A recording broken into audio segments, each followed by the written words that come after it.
മക്കളെ നമ്മളിന്ന് പഠിക്കാൻ പോകുന്ന ടോപ്പിക്കാണ് മെട്രിക്സ് ക്ലാസ് 12 ചാപ്റ്റർ 3 ആണ്. അപ്പം ശ്രദ്ധിച്ചോളൂ, എന്തായാലും നിങ്ങൾക്ക് ഈ വീഡിയോ ഉപകാരപ്പെടും. ഇന്ന് നമ്മൾ പറയുന്നത് മെട്രിക്സ് എന്നുള്ള ടോപ്പിക്സിലെ കണ്ടൻറ്റിലാണ്.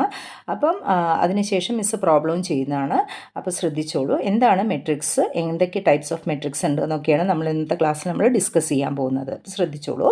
അപ്പോൾ ഫസ്റ്റ് തന്നെ നിങ്ങൾക്ക് മെട്രിക്സിൻ്റെ ഡെഫിനിഷനാണ് വരുന്നത്. എന്താണ് മെട്രിക്സ് എന്ന് പറഞ്ഞാൽ? Matrix is an ordered rectangular array of numbers or functions. അതായത് നിങ്ങൾ നിരനിരയായോ വരിവരിയായോ നിങ്ങൾ ഒരു റെക്റ്റാങ്കുലർ രീതിയിൽ നമ്പേഴ്സിനെയോ ഫങ്ഷനെയോ എഴുതുന്നതിനെയാണ് നമ്മൾ മെട്രിക്സ് എന്ന് പറയുന്നത്. അതായത് മിസ് എഴുതി കാണിച്ചു തരാം. മെട്രിക്സ് നമ്മളെപ്പോഴും ഒരു സ്ക്വയർ ബ്രാക്കറ്റിൽ എഴുതും പോലെയാണ് നമ്മളെപ്പോഴും ഡിനോട്ട് ചെയ്യുക.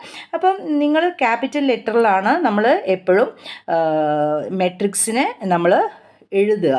അപ്പം ശ്രദ്ധിക്കുക, ക്യാപിറ്റൽ എ എന്ന് നമ്മൾ എഴുതുക. എ ഈസ് ഈക്വൽ ടു മെട്രിക്സിന് ഞാൻ പറഞ്ഞു എപ്പോഴും സ്ക്വയർ ബ്രാക്കറ്റിനകത്ത് എഴുതും പോലെയാണ് എഴുതുക. അപ്പം നിങ്ങൾക്ക് 1 2 3 4 5 6 എന്ത് നമ്പേഴ്സും എഴുതാം കേട്ടോ. ഞാനിപ്പോൾ ഇങ്ങനെ ഓർഡർ പ്രകാരം എഴുതിയോണ്ട് നിങ്ങൾ അങ്ങനെയൊന്നും വിചാരിക്കേണ്ട. എന്ത് നമ്പറും ഇതിൻ്റെ അകത്ത് എഴുതാം.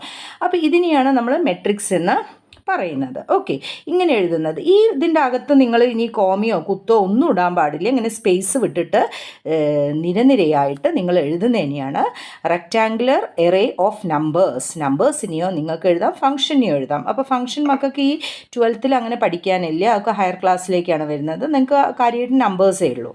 ഓക്കെ, ഇനി നിങ്ങൾ മനസ്സിലാക്കേണ്ടത് ഇതിൽ ഓരോരോ അംഗത്തെയും നമ്മൾ പറയുന്ന പേരാണ് എലമെൻറ്റ്സ് അഥവാ എൻട്രീസ് എന്ന്. അതായത് ഇപ്പോൾ 1 എന്നുള്ളത് ഒരു എലമെൻ്റാണ്, 4 എന്നുള്ളത് മറ്റൊരു എലമെൻ്റാണ്, 3 എന്നുള്ളത് വേറൊരു എലമെൻ്റാണ്. അങ്ങനെ ഇതെല്ലാം ഓരോരോ എലമെൻ്റ്. അപ്പോൾ ഇവിടെ എത്ര എലമെൻറ്റ്സ് ഉണ്ട് മക്കളെ? 6 എലമെൻറ്റ്സ് ആണ് ഇവിടെ നമുക്കുള്ളത്. ഓക്കെ, അണ്ടർസ്റ്റുഡ് അല്ലേ? ഫസ്റ്റ് ലൈനിൽ 3 ഉണ്ട്, രണ്ടാമത്തെ ലൈനിൽ 3 ഉണ്ട്. അപ്പോൾ ഓൾ ടുഗദർ 6 ആണ്. ഇനി എങ്ങനെയൊക്കെയാണ് മെട്രിക്സിനെ നമ്മൾ റോ എന്താണ്, കോളം എന്താണ്, അതാണ് നമ്മൾ ഇനി അടുത്ത് പഠിക്കാൻ പോകുന്നത്. അപ്പോൾ ശ്രദ്ധിച്ചോളൂ. അടുത്തത് order of a matrix. If a number has m rows and n columns, then its order is written as m by n ആണ്. അതായത് ഇപ്പം ഞാൻ എഴുതിയ എക്സാമ്പിൾ തന്നെ വേണമെങ്കിൽ ഒന്ന് ഇവിടെ എടുത്തെഴുതാം, നിങ്ങൾക്ക് ഒന്നും കൂടെ മനസ്സിലാക്കാൻ വേണ്ടിയിട്ട്. എ എന്നുള്ളൊരു മെട്രിക്സ് ഉണ്ട്. ഓക്കെ, ഞാൻ കളറൊന്ന് മാറ്റട്ടെ. ഓക്കെ, എ എന്നുള്ളൊരു മെട്രിക്സ് ഉണ്ട്. ഈ മെട്രിക്സിൻ്റെ നിങ്ങളിപ്പം നമ്മൾ എന്തെങ്കിലും നമ്പേഴ്സ് എന്തായാലും കുഴപ്പമില്ല കേട്ടോ. 5 - 2 വേണമെങ്കിൽ എഴുതാം, 3, ഓക്കെ, 1 4 8. ഓക്കെ, ഞാൻ അങ്ങനെ എഴുതിയെന്ന് വിചാരിക്കാം. ഇങ്ങനെ എഴുതുമ്പം നിങ്ങൾക്ക് ഈ ഫസ്റ്റ് ലൈനില്ലേ, ഈ ലൈനിൽ വരുന്ന ആളെയാണ് നമ്മൾ റോ എന്ന് പറയുന്നത്. ROW row. ഈ സെക്കൻഡും എന്താണ്? നിങ്ങളുടെ സെക്കൻഡ് റോ ആണ്. ഓക്കെ, ഇതിനെയാണ് റോ എന്ന് പറയുന്നത്. ഇങ്ങനെ വരയ്ക്കുന്ന ആളില്ലേ, 5 1 -2 4 3 8, ഇതിനെയാണ് നമ്മൾ എന്ത് പറയുന്നത്? കോളം എന്ന് പറയുന്നത്. Okay, COLUMN. ഓക്കെ, കോളം എന്ന് പറയുന്നത്. അപ്പം നിങ്ങൾക്ക് റോ എന്താ കോളം എന്താ കിട്ടിയല്ലോ. ഇനി എന്താണ് ഇവിടെ ഡെഫിനിഷനിൽ പറഞ്ഞിരിക്കുന്നത്? എം റോസ് ഉണ്ട്, ഒരു മെട്രിക്സിൽ എം റോസ് ഉണ്ട്, അതുപോലെ n കോളംസ് ഉണ്ട്. നമ്മൾ ജനറലായിട്ട് പറയുമ്പോൾ എപ്പോഴും നമ്പേഴ്സിലല്ലേ പറയുക. അപ്പോൾ ഈ ഞാൻ എടുത്ത എക്സാമ്പിളിൽ നിങ്ങൾക്ക് ഇപ്പം എന്താ മനസ്സിലാവുന്നത്? 2 റോവും ഉണ്ട്, 3 കോളവും ഉണ്ട് അല്ലേ. അപ്പോൾ 2 റോ ഉണ്ട്, 3 കോളവും ഉണ്ട്. 2 റോസ് ആൻഡ് 3 കോളംസും ഉണ്ട്. അപ്പോൾ റോ ആണ് നിങ്ങൾ ആദ്യം എപ്പോഴും സ്പെസിഫൈ ചെയ്യുക. ഇനി ഇതിനെങ്ങനെയാണ് നമ്മൾ റിട്ടേൺ ചെയ്യുന്നത്? 2/3 എന്നാണ്. 2/3 ഇൻറ്റു എന്ന് വായിക്കരുത് മക്കളെ, 2/3 എന്നാണ്. അപ്പോൾ ഈ മെട്രിക്സിൻ്റെ ഓർഡർ എന്ന് പറയുന്നത് നിങ്ങൾക്ക് 2/3 ആണ്. If A matrix S order m by n, അപ്പോൾ ജനറലായിട്ട് നിങ്ങൾക്ക് m റോസും n കോളംസും ഉണ്ടെങ്കിൽ അതിൻ്റെ ഓർഡർ എന്തായിരിക്കും? m by n. അങ്ങനെ ഉണ്ടെങ്കിൽ അതിൻ്റെ ഉള്ളിലത്തെ എലമെൻസിൻ്റെ എണ്ണം കാണണമെങ്കിൽ നിങ്ങൾ എന്ത് ചെയ്താൽ മതി? വെറുതെ ഈ എമ്മിനെയും എന്നിനെയും മൾട്ടിപ്ലൈ ചെയ്ത് കൊടുക്കുക. ഈ എമ്മിനെയും എന്നിനെയും നിങ്ങൾ മൾട്ടിപ്ലൈ ചെയ്താൽ നിങ്ങൾക്ക് എന്ത് കിട്ടും? mn എലമെൻറ്റ്സ് ഉണ്ടാവും. അപ്പം ഞാൻ ഈ ഒരു എക്സാമ്പിളിൽ നമ്മളിപ്പം ഇങ്ങനെ എഴുതിയാൽ 5 2 3 എന്നുണ്ട്, 1 4 8 എന്നുണ്ട്. അപ്പോൾ ഇതിൻ്റെ ഓർഡർ എന്താ നിങ്ങൾക്ക് വരിക? ഞാൻ ഇതിൻ്റെ താഴെ ഇങ്ങനെ കൊണ്ടിട്ടാണ് എഴുതേണ്ടത് 2/3 എന്ന് ഇതിൻ്റെ ഓർഡർ കിട്ടി. ഇനി ഈ ഓർഡർ നിങ്ങൾ ജസ്റ്റ് ഒന്ന് മൾട്ടിപ്ലൈ ചെയ്യൂ. മൾട്ടിപ്ലൈ ചെയ്യുമ്പോൾ നിങ്ങൾക്ക് എന്താ കിട്ടുക? 6 എന്നാണ് കിട്ടുക. അപ്പോൾ ഇതിൻ്റെ ഉള്ളിൽ എത്ര എലമെൻറ്റ്സ് ഉണ്ട് കുട്ടികളെ? 6 എലമെൻറ്റ്സ് ഉണ്ട്. അപ്പോൾ നിങ്ങൾക്ക് ഒരു മെട്രിക്സ് തന്നിട്ടുണ്ടെങ്കിൽ അതിൻ്റെ ഓർഡർ കാണണമെങ്കിൽ അതിലെ നമ്പർ ഓഫ് റോസ് എടുക്കുക, നമ്പർ ഓഫ് കോളംസ് കൊടുക്കുക. ഇത് രണ്ടും മക്കൾ എന്ത് ചെയ്യുക? ജസ്റ്റ് മൾട്ടിപ്ലൈ ചെയ്താൽ നിങ്ങൾക്ക് എത്ര എലമെൻറ്റ്സ് അഥവാ എത്ര എൻട്രീസ് ഉണ്ടെന്ന് കിട്ടും. ഓക്കെ, സംശയമില്ലല്ലോ. ഇനി നമ്മൾ നെക്സ്റ്റ് ടോപ്പിക്കിലേക്കാണ് പോകുന്നത്. ശ്രദ്ധിച്ചോളൂ. അപ്പോൾ ഒരു ജനറലായിട്ട് നമുക്ക് ആൾജിബ്രയിലൊക്കെ നിങ്ങളെപ്പോഴും പഠിച്ചിട്ടുണ്ട്. നമ്മളെപ്പോഴും നമ്പേഴ്സിൽ എക്സാമ്പിൾ വെച്ച് കാണിച്ചാലും നമ്മൾ ഫൈനലി നമ്മൾ എന്തിൽ കൺക്ലൂഷൻ വരിക? ഒരു എക്സ് വൈ അല്ലെങ്കിൽ ABCD ഏതെങ്കിലും ആൽഫബറ്റിലാണ് വരിക. അതുപോലെ തന്നെ നമ്മൾ ഒരു മെട്രിക്സിനെ ഒരു റെക്റ്റാങ്കുലർ എറേയിൽ എഴുതുകയാണെങ്കിൽ, സപ്പോസ് M റോസും N കോളംസും ഉള്ള ഒരു മെട്രിക്സിനെ ഒരു റെക്റ്റാങ്കിൾ രീതിയിൽ എറയിൽ എഴുതുകയാണെങ്കിൽ എങ്ങനെയാണ് നിങ്ങൾക്ക് എഴുതാൻ പറ്റുക? ശ്രദ്ധിച്ചോളൂ. അതായത് ക്യാപിറ്റൽ A ആണ് ഞാൻ പറഞ്ഞു നിങ്ങളോട്. മെട്രിക്സിനെ ഡിനോട്ട് ചെയ്യുന്ന ലെറ്റർ എപ്പോഴും ക്യാപിറ്റൽ A ആണ്. ഓക്കെ, ക്യാപിറ്റൽ Aയോ ക്യാപിറ്റൽ Bയോ എന്തായാലും കുഴപ്പമില്ല കേട്ടോ. അപ്പോൾ ക്യാപിറ്റൽ A ആണ്. പിന്നെ ഈ M/N എന്ന് മിസ് എഴുതിയ എന്താ? ഇവിടെ M റോസും ഉണ്ട്, N കോളംസും ഉണ്ട്. അപ്പോൾ നിങ്ങൾ നോക്കിക്കോളൂ മക്കളെ. ഇത് ഫസ്റ്റ് എലമെൻറ്റിനെ ഫസ്റ്റ് റോ A11 എന്ന് നിങ്ങൾക്ക് ഇത് അവിടെ കാണാം. ഓക്കെ, എന്താ ഈ A11 എന്ന് പറഞ്ഞാൽ? A11 എന്ന് പറഞ്ഞാൽ ഇവിടെ ഒരു റോ ഉണ്ട്, ഒരു കോളവും ഉണ്ട്. അതായത് first row and first column, അതിലുള്ള എലമെൻറ്റിനെയാണ് നമ്മൾ A11 എന്ന് പറയുന്നത്. A12 എന്ന് പറഞ്ഞാൽ എന്താണ്? ഫസ്റ്റ് റോയിൽ സെക്കൻഡ് കോളത്തിലുള്ള എലമെൻറ്റ്. ഓക്കെ, അപ്പോൾ ജനറലായിട്ട് നമ്മൾ ഡിനോട്ട് ചെയ്യുമ്പോൾ നമ്മൾ എങ്ങനെയാണ് പറയുക? ഇതിനെയാണ് നമ്മൾ റോ എന്ന് പറയുന്നത്. ഒറിസോണ്ടൽ ലൈനെയാണ് എപ്പോഴും നമ്മൾ റോ എന്ന് പറയുന്നത്. അപ്പോൾ A11 A12 A1n A21 A22 A2n അങ്ങനെ സെക്കൻഡ് റോ. അങ്ങനെ തേർഡ് റോ പറയുമ്പോൾ A31 A32 A3n അങ്ങനെ വരും. അങ്ങനെ ith റോ പറയുമ്പം AI1 AI2 ആൻഡ് AIn എന്ന് പറയും. അങ്ങനെ ജനറലായിട്ട് നമ്മൾ ലാസ്റ്റ് എത്ര റോ ഉണ്ട്? ഇവിടെ M റോ ഉണ്ട്. അപ്പോൾ AM1 AM2 ആൻഡ് AMn. അപ്പോൾ ഇതിൻ്റെ ഓർഡർ എന്ന് പറയുന്നത് എന്തായിരിക്കും? M റോസും ഉണ്ട്, ഇതേപോലെ N കോളംസുമാണ് നിങ്ങൾക്ക് ഇതാണുള്ളത്.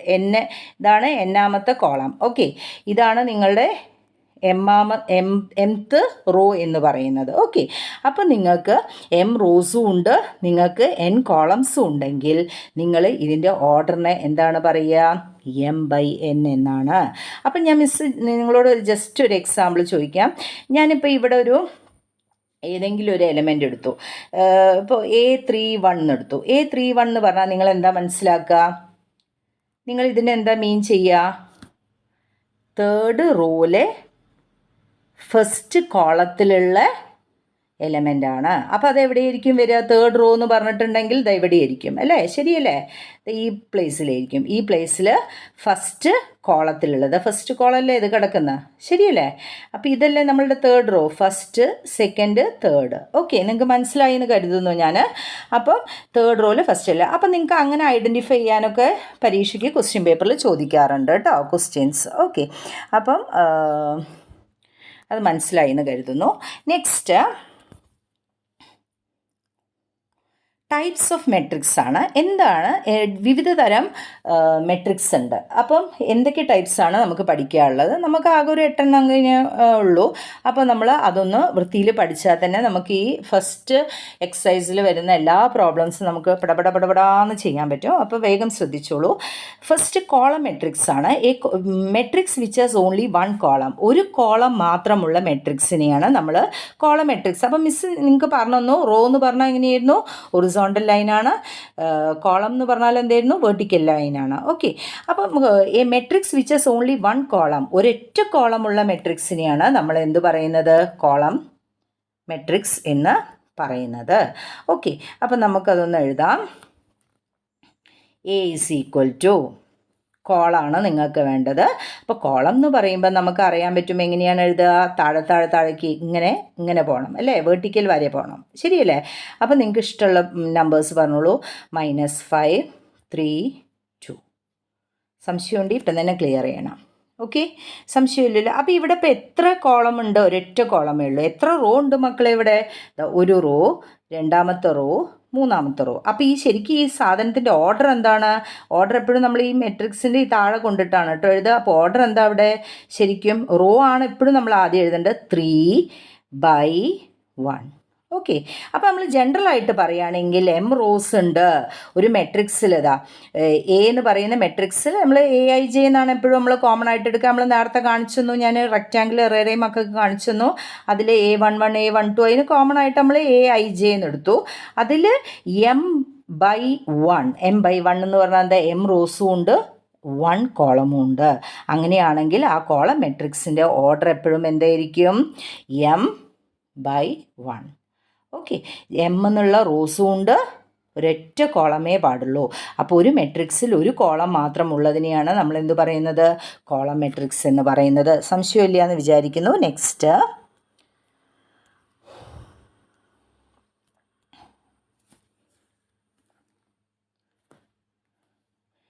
നമ്മൾ പഠിക്കുന്ന റോ മെട്രിക്സ് ആണ്. A matrix which has only 1 row is called a row matrix ആണ്. അപ്പോൾ ഒരൊറ്റ റോ ഉള്ള മെട്രിക്സിനാണ്. അപ്പോൾ നമുക്ക് വേറെ ലെറ്ററിൽ എഴുതാം. എ തന്നെ എപ്പോഴും എഴുതണം എന്നില്ല, എന്തെങ്കിലും ഒരു ലെറ്റർ കേട്ടോ. അപ്പം ബി എന്നുള്ള ഒരു ലെറ്റർ നമുക്ക് എഴുതാം. Okay, B is equal to, നിങ്ങൾക്ക് എന്താ വരുന്നത്? ഒറ്റ റോ മാത്രമേ ഉണ്ടാവാൻ പാടുള്ളൂ. ഓക്കെ, ഒരു റോ എന്ന് പറഞ്ഞാൽ നിങ്ങൾക്ക് ഇഷ്ടമുള്ള എലിമെൻറ്റ്സ് പറഞ്ഞോളൂ. -5, 6, 7. ഓക്കെ, ഒറ്റ റോയുള്ള മെട്രിക്സിനെയാണ് നമ്മൾ എന്ത് പറയുന്നത്? ഇനിയിപ്പോൾ ഈ 3 എലിമെൻ്റ് അല്ലേ, നിങ്ങൾക്ക് 10 വേണമെങ്കിൽ എഴുതാം കേട്ടോ. പക്ഷേ ഒരൊറ്റ റോയിൽ മാത്രമേ എഴുതാൻ പാടുള്ളൂ. ഞാനിപ്പോൾ ഒരു 3 എലിമെൻറ്റ്സേ എഴുതിയിട്ടുള്ളൂ. ഓക്കെ, അല്ലെങ്കിൽ 3 എൻട്രീസേ ഞാൻ എഴുതിയിട്ടുള്ളൂ. അപ്പോൾ a matrix which has only 1 row is called a row matrix. ഒറ്റ റോ മാത്രമേ ഇവിടെയുള്ളൂ അല്ലേ? ഒറ്റ റോ മാത്രമേ ഉള്ളൂ. എത്ര കോളം ഉണ്ട് മക്കളെ? 1, 2, 3. അപ്പോൾ ശരിക്കും ഈ മെട്രിക്സിൻ്റെ ഒരു ഓർഡർ എന്ന് പറയുന്നത് എന്തായിരുന്നു? ഒരു റോ ഉണ്ട്, 3 കോളം ഉണ്ട് ഈ മെട്രിക്സിൻ്റെ. അപ്പോൾ ജനറലായിട്ട് നമ്മൾ എപ്പോഴും റോനെ N എന്നാണ് പറയാറ് അല്ലേ? നമ്മൾ അങ്ങനെയാണ് ഇപ്പം മെയിൻ എറയിൽ പഠിച്ചു വെച്ചിരിക്കുന്നത്. അപ്പോൾ N റോ ഉണ്ടെങ്കിൽ നമ്മൾ ആ മെട്രിക്സിൻ്റെ ഓർഡർ എന്ന് പറയുന്നത് എന്തായിരിക്കും? 1 എന്ന് പറയുന്ന ആരാണ്?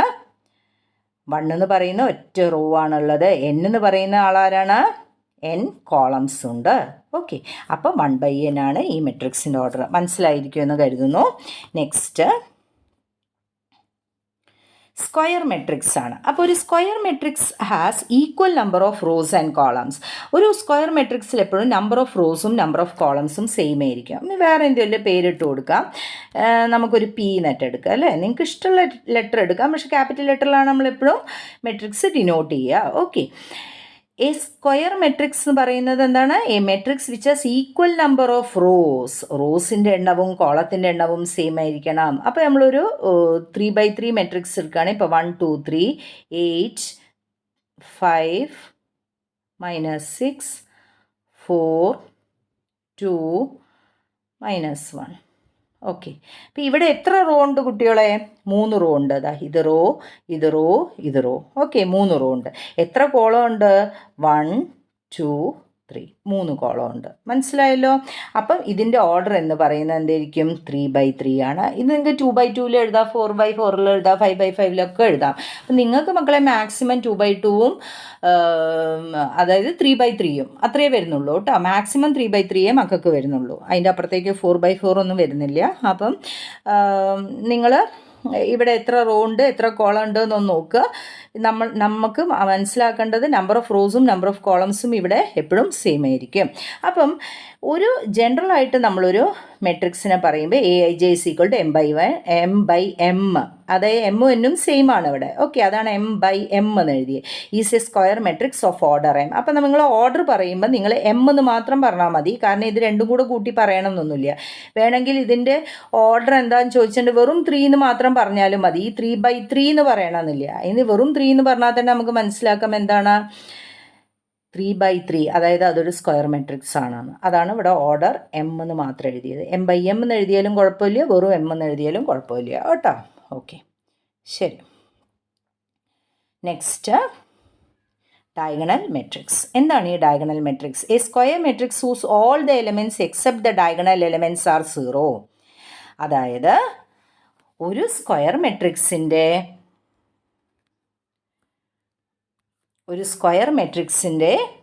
സ്ക്വയർ മെട്രിക്സ് നിർബന്ധമാണ്, അത് ശ്രദ്ധിക്കണം. ഒരു സ്ക്വയർ മെട്രിക്സ് വേണം. ഡയഗണൽ മെട്രിക്സ് എഴുതുമ്പോഴും സ്ക്വയർ മെട്രിക്സ് ആയിരിക്കണം. Whose all the elements except the diagonal elements are zero. Diagonal element ഒഴികെ ബാക്കി എല്ലാ എലമെൻറ്റ്സും സീറോ ആവുകയാണെങ്കിൽ അതിനെ ഡയഗണൽ മെട്രിക്സ് എന്ന് പറയുന്നു. അപ്പം നിങ്ങൾക്ക് വേറൊരു എക്സാമ്പിൾ ഞാൻ കാണിച്ചുതരാം, ശ്രദ്ധിച്ചോളൂ. ഡയഗണൽ എലമെൻറ്റ്സ് ഒഴികെ ബാക്കി എല്ലാം സീറോ ആയിരിക്കും. ഓക്കെ, അപ്പം ഞാൻ ഇവിടെ 1 നിട്ടു, ഇവിടെ 0 0, ഇവിടെ 0 നിട്ടു, ഇവിടെ -8 നിട്ടു, ഇവിടെ 0 നിട്ടു, ഇവിടെ 0 നിട്ടു, 0 നിട്ടു, 2 നിട്ടു. അപ്പോൾ എന്താ കുട്ടികൾക്ക് ഇപ്പോൾ ഇതിന് മനസ്സിലായത്? ഈ ഡയഗണലിലുള്ള ഈ എലമെൻ്റ് ഒഴികെ, കണ്ട, ഇതാണ് ഡയഗണൽ. ഈ ഡയഗണലിലൊഴികെ ഈ എലമെൻ്റ് ഒഴികെ എല്ലാം ബാക്കിയുള്ളത് സീറോ ആവുകയാണെങ്കിൽ we can say it is a diagonal matrix. Okay, അപ്പം ജനറലായിട്ട് നമ്മൾ പറയുമ്പോൾ എന്താ നമുക്ക് വരിക? നിങ്ങൾക്ക് എന്താ വരിക? In general A is equal to matrix AIJ m/m വേണം. അതായത് റോവും കോളവും സെയിം ആയിരിക്കണം. ഒരു സ്ക്വയർ മെട്രിക്സ് ആവണം നമ്മൾ പറഞ്ഞു. Is a diagonal matrix if AIJ is equal to 0 when I not equal to J. ഐയും ജെയും ഈക്വൽ അല്ലാത്ത സ്ഥലത്തൊക്കെ, അതായത് ഇവിടെ ഇപ്പോൾ നോക്കൂ, A11 അവിടുത്തെ എലമെൻറ്റ് വരിക അല്ലേ? ഈ എലമെൻറ്റ് എന്ന് പറയുന്നത് A11 അല്ലേ? ഇവിടെ A22 അല്ലേ വരുന്നത്? അപ്പോൾ ഐയും ജെയും സെയിം ആണ്. ഇവിടെ A33 അല്ലേ? അപ്പം ഇതൊഴികെ ബാക്കി എല്ലാതും എന്തായിരിക്കണം? 0 ആവണം. അതാണ് നമ്മളെ ഡെഫിനേഷൻ. AIJ equal to 0. മനസ്സിലായി എന്ന് കരുതുന്നു. Next, scalar matrix. A diagonal matrix whose all the diagonal elements are same is called a scalar matrix. അപ്പോൾ എന്താണ് ഈ സ്കേലാർ മെട്രിക്സ് എന്ന് പറഞ്ഞാൽ? സ്കേലാർ മെട്രിക്സ് എന്ന് പറഞ്ഞിട്ടുണ്ടെങ്കിൽ എക്സാമ്പിൾ എൻ്റെ ഒരു ലെറ്റർ എടുക്കാം. എന്താ നിങ്ങൾക്ക് വേണ്ടത്? ABCDEF എന്നൊക്കെ എടുക്കുക അല്ലേ? എന്തെങ്കിലും ഒരു പേരെടുക്കണം എന്നേ ഉള്ളൂ കേട്ടോ. അതിനൊന്നും കുഴപ്പമില്ല. F is equal to a scalar matrix പറയുന്നത് a diagonal matrix whose all diagonal elements have same is called the scalar matrix. അപ്പോൾ ഡയഗണൽ മെട്രിക്സ് ആണ്. ഡയഗണൽ മെട്രിക്സ് എന്ന് പറഞ്ഞാൽ മിസ് എന്തായിരുന്നു പറഞ്ഞാൽ നമുക്കൊക്കെ ഡയഗണൽ എലമെൻറ്റ്സ് ഉണ്ടായിരിക്കണം. പക്ഷേ ഈ ഡയഗണൽ എലമെൻ്റ് എല്ലാം സെയിം ആവണം. -2 ഇവിടെ 0 0 എന്ന് എഴുതി, ഇവിടെ 0, ഇത് -2 0 എന്ന് എഴുതി, ഇവിടെ 0 0 -2. അപ്പോൾ മനസ്സിലായി എന്ന് കരുതുന്നു ഞാൻ. അപ്പം നിങ്ങൾക്ക് ഈ ഡയഗണൽ എലമെൻറ്റിൻ്റെ പ്രത്യേകതയൊന്ന് നോക്കൂ മക്കൾ. ഡയഗണൽ എലമെൻ്റ് എന്താ പ്രത്യേകത? എല്ലതും ഒരേ നമ്പറാണ്, എല്ലാം -2 ആണ്. അപ്പോൾ അതാണ് പറഞ്ഞത് സ്കേലാർ. ഓക്കെ, അപ്പോൾ സ്കേലാർ എലമെൻ്റ് ആയിരിക്കണം, അതായത് എപ്പോഴും ആ നമ്പർ കോൺസ്റ്റൻ്റ് ആയിരിക്കണം. അതാണ് ഇവിടെ പറഞ്ഞിരിക്കുന്നത് AIJ is equal to K. General പറയുകയാണെങ്കിൽ ബാക്കിയുള്ള എലമെൻറ്റ്സ് ഒക്കെ എന്തായിരിക്കും? 0 ആയിരിക്കും. ഓക്കെ, ഡയഗണൽ വരുന്ന എലമെൻറ്റ്സ് എപ്പോഴും സെയിം ആയിരിക്കും. ഓക്കെ, അപ്പോൾ സ്കേലാർ മെട്രിക്സ് എന്താണെന്ന് മക്കൾക്ക് മനസ്സിലായി. Next we are moving to ഇവിടെ ഒരു നോട്ട് ഉണ്ട്, അപ്പോൾ ഇതൊന്ന് ശ്രദ്ധിക്കണം. എ സ്കേലാർ മെട്രിക്സ് എപ്പോഴും ഒരു ഡയഗണൽ മെട്രിക്സ് ആയിരിക്കും. അപ്പോൾ നമ്മൾ പഠിച്ചു വെച്ചിട്ടുണ്ടല്ലോ സ്കേലാർ മെട്രിക്സ് ഡയഗണൽ മെട്രിക്സ് ആവും എന്നുള്ള കാര്യം നമുക്കിപ്പോൾ മനസ്സിലായല്ലോ അല്ലേ? സ്കേലാർ മെട്രിക്സ് എന്തായിരിക്കും? എപ്പോഴും ഡയഗണൽ മെട്രിക്സ് ആവണം, വേണ്ടേ? ഡയഗണൽ എലമെൻറ്റ്സ് വേണം, അത് നിർബന്ധമാണ്. പക്ഷേ ഒരു diagonal matrix may or may not be scalar, നിർബന്ധമൊന്നുമില്ല. ഡയഗണൽ മെട്രിക്സ് എന്ന് പറഞ്ഞിട്ടുണ്ടെങ്കിൽ എല്ലാ ഡയഗണൽ എലമെൻറ്റ് സെയിം ആവണം നിർബന്ധമില്ലല്ലോ. സെയിം ആയാലും കുഴപ്പമൊന്നുമില്ല. അപ്പോൾ അതിനൊരു പ്രത്യേക ഓമന പേരുണ്ട്, എന്താണ്? സ്കേലാർന്ന്. ഓക്കെ, അപ്പോൾ അതാണ് ഇവിടെ ഈ നോട്ടിൽ പറഞ്ഞിരിക്കുന്നത്. ഇതൊരു ഇമ്പോർട്ടൻറ്റ് നോട്ടാണ്. ഈ സ്കേലാർ മെട്രിക്സ് എപ്പോഴും ഡയഗണൽ മെട്രിക്സ് ആയിരിക്കും, പക്ഷേ ഡയഗണൽ മെട്രിക്സ് ആവാം ആവാതിരിക്കാം. എന്ത്? സ്കേലാർ മെട്രിക്സ് ആവാം ആവാതിരിക്കാം. ഓക്കെ, അപ്പം അത് മനസ്സിലായി എന്ന് വിചാരിക്കുന്നു. Next, unit or identity matrix. എന്താണ് യൂണിറ്റ് ഓർ ഐഡൻറ്റിറ്റി മെട്രിക്സ് എന്ന് പറഞ്ഞാൽ? A diagonal matrix in which all the diagonal elements R 1 and all non diagonal elements R 0. അപ്പം നിങ്ങൾക്ക് തന്നെ ഇപ്പം ഇനി പറയാൻ പറ്റുമോ? ഇനി വലിയ ബുദ്ധിമുട്ടൊന്നുമില്ല. എന്താണ് ഇപ്പം നമ്മൾ പറഞ്ഞിരിക്കുന്നത്? നമ്മൾ ഡയഗണൽ മെട്രിക്സിലെ ഡയഗണൽ മെട്രിക്സ് ആവണം നിർബന്ധമാണ്. Unit matrix, identity matrix, unit or identity രണ്ട് പേരിലും അറിയപ്പെടും കേട്ടോ. അപ്പോൾ ഐഡൻറ്റിറ്റി യൂണിറ്റ് എന്നൊക്കെ പറഞ്ഞാൽ തന്നെ നിങ്ങൾക്ക് അറിയാം ആ എലമെൻ്റ് എന്തായിരിക്കും 1 ആയിരിക്കും. ശരിയല്ലേ? ബാക്കിയുള്ള എലമെൻ്റൊക്കെ 0 ആയിരിക്കും. 0 1 0 0 0 1. അപ്പോൾ ഈ ഡയഗണലായിട്ട് വരുന്ന എലമെൻറ്റ്സ് എന്താണ് ഇതിൻ്റെ പ്രത്യേകത? എല്ലാം 1 ആയിരിക്കും. അതിനെ നമ്മൾ എന്ത് പറയുന്നു മക്കളെ? യൂണിറ്റ് അഥവാ ഐഡൻറ്റിറ്റി മെട്രിക്സ് എന്ന് പറയുന്നു. അതാണ് അപ്പോൾ നിങ്ങൾ ജനറലായിട്ട് എഴുതിയത് AIJ = 1 എന്ന്. ഓക്കെ. ബാക്കിയുള്ള എലിമെൻറ്റ്സ് എല്ലാം എന്താവണം? 0 ആയിരിക്കണം. I = J വരുമ്പം അങ്ങനെ വരും. I ≠ J ആണെങ്കിൽ ബാക്കിയുള്ള എലിമെൻറ്റ്സ് എല്ലാം 0 ആയിരിക്കും. ഓക്കെ, സംശയമില്ലല്ലോ കുട്ടികളെ? Next, 0 or null matrix. ഒരു മെട്രിക്സ് 0 അഥവാ നൾ മെട്രിക്സ് എന്ന് പറഞ്ഞിട്ടുണ്ടെങ്കിൽ എല്ലാ എലിമെൻറ്റ്സും അതിലുള്ള എന്തായിരിക്കണം? 0 ആയിരിക്കണം. അതായത് നമുക്ക് പേര് തന്നെ മനസ്സിലാവും എല്ലാം 0. അപ്പോൾ 0 മെട്രിക്സ് നമ്മളിപ്പോൾ 0 അല്ലെങ്കിൽ O എന്നുള്ള ഇതുകൊണ്ട് കൊടുക്കാം. ഓക്കെ, അപ്പോൾ എല്ലാ എലിമെൻറ്റ്സും നിങ്ങൾക്ക് എന്ത് വേണം? 0 വേണം. ഇതിപ്പോൾ ഒരു 2/2 ആണ് ഞാൻ എഴുതിയത്. ഇത് വേണമെങ്കിൽ 3/3 ആക്കാം. അപ്പം 3/3. ഇനി 4/4 വേണമെങ്കിൽ അതുപോലെ ചെയ്യാം കേട്ടോ. അപ്പോൾ ഇതിപ്പോൾ 3/3 ആക്കി. അപ്പോൾ ഇതിനൊക്കെ എന്താണ്? ഈ matrix is set to be a 0 matrix if all its elements are zeros. ഓക്കെ, ഇത് എല്ലാ എലമെൻറ്റ്സും 0 ആണെങ്കിൽ നമുക്ക് എന്ത് പറയാൻ പറ്റും? ഒരു 0 മെട്രിക്സ് എന്ന് പറയാൻ പറ്റും. ഓക്കെ, അപ്പോൾ ഇതുവരെയുള്ള കാര്യങ്ങൾ നിങ്ങൾക്ക് എല്ലാവർക്കും മനസ്സിലായി എന്ന് കരുതുന്നു. ഇതുവരെയുള്ള നമ്മളിപ്പം ഡിഫറെൻറ്റ് ടൈപ്സ് ഓഫ് മെട്രിക്സ് പഠിച്ചു, മെട്രിക്സിൻ്റെ ഡെഫിനിഷൻ പഠിച്ചു. ഇനി നമ്മളിതിൽ റിലേറ്റ് ചെയ്ത പ്രോബ്ലമാണ്. അത് ഞാൻ തൊട്ട് ഇപ്പം തന്നെ വീഡിയോയിൽ അപ്ലോഡ് ചെയ്യുന്നതാണ്. ഓക്കെ, അപ്പോൾ നിങ്ങൾക്ക് ഇതുവരെയുള്ള ക്ലാസ് വ്യക്തമായിട്ട് മനസ്സിലായി എന്ന് വിചാരിക്കുന്നു. എൻ്റെ മനസ്സിലാവാത്തണ്ട് ജസ്റ്റ് ഒന്നും കൂടെ റിവൈൻഡ് അടിച്ചിട്ട് കാണാം കേട്ടോ. കണ്ടൻറ്റ് മനസ്സിലായില്ലെങ്കിൽ പിന്നെ പ്രോബ്ലം ചെയ്യാൻ ബുദ്ധിമുട്ട് വരും. ഓക്കെ, അപ്പോൾ താങ്ക് യു ഓൾ.